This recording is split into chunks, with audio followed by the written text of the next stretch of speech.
listen to part of a lecture in a psychology class. One of the more interesting, and I must say, to date, not well understood, not even well researched. You'll understand why as I describe the phenomenon.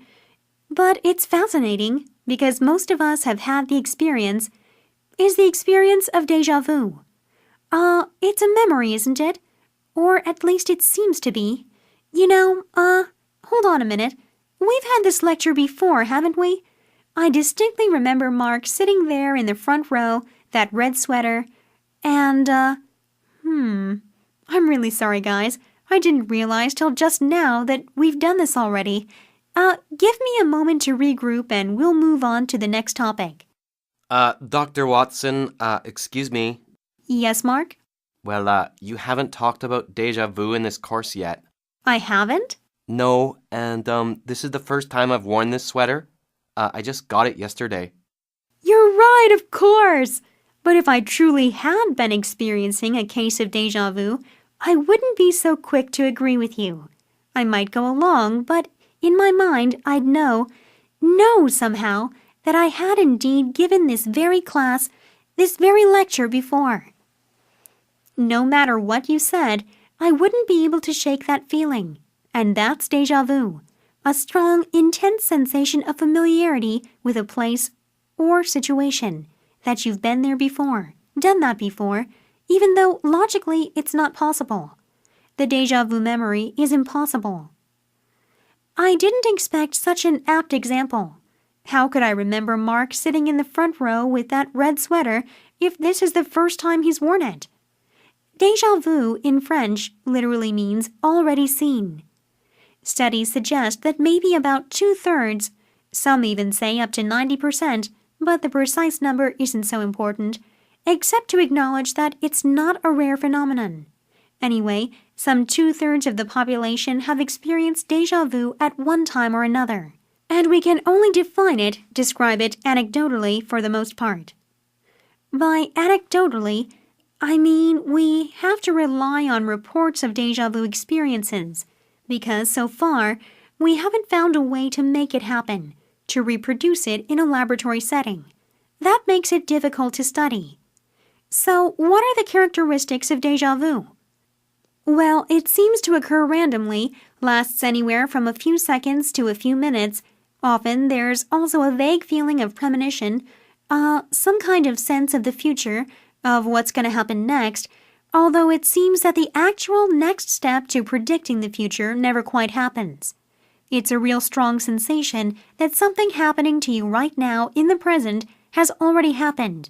You feel like you're remembering a previous experience of it, even though it couldn't possibly have happened to you before. Experiencing the present as something that already happened in the past, but actually it didn't, and you can't really pinpoint when it happened, not specifically, so it's an undefined past, a vague time. You're just sure you've been there before. There are a lot of theories out there trying to explain déjà vu. We used to think that the memory part of the brain functioned like a filing cabinet, full of memories, recollections, ready to pull out when needed or desired, although sometimes a memory would get misplaced, lost. But since the 1970s, research into how the brain remembers has showed us that it's not like a filing cabinet, and in fact each memory is made up of a complex network of, signals, and those signals aren't grouped together in the brain, they're scattered all over. So maybe déjà vu can be explained as problems with these signals, something going wrong. Or maybe the brain is malfunctioning as it's trying to process information it's receiving. Or maybe the brain is confusing something similar in the present situation to a real memory and converts it somehow into déjà vu. Or finally, maybe the brain gets distracted from the present, and when it comes back to focus again on the present, it feels like a memory. There's no concrete explanation as of yet. Here are a couple more tantalizing tidbits about déjà vu. It seems that children don't experience it until about the age of 8 or 9. And from this, we're thinking that it has something to do with the brain reaching a particular stage of development. And déjà vu seems to be more frequent among teenagers and 20-somethings. Oh, and there seems to be a relationship between being stressed or tired and having an experience of déjà vu. Now get ready to answer the questions. You may use your notes to help you answer.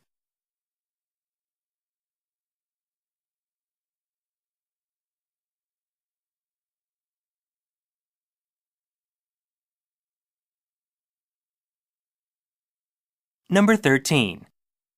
What aspect of déjà vu does the professor mainly discuss?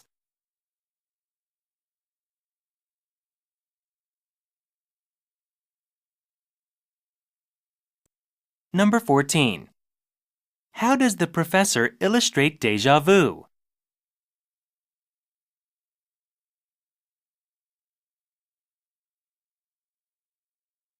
Listen again to part of the lecture. Then answer the question. I didn't expect such an apt example. How could I remember Mark sitting in the front row with that red sweater if this is the first time he's worn it? Number 15. What does the professor imply when she says this? I didn't expect such an apt example.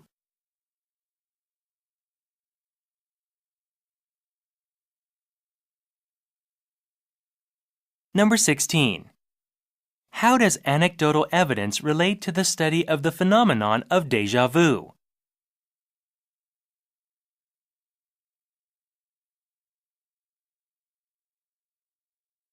Number 17. Why does the professor mention the brain functioning like a filing cabinet?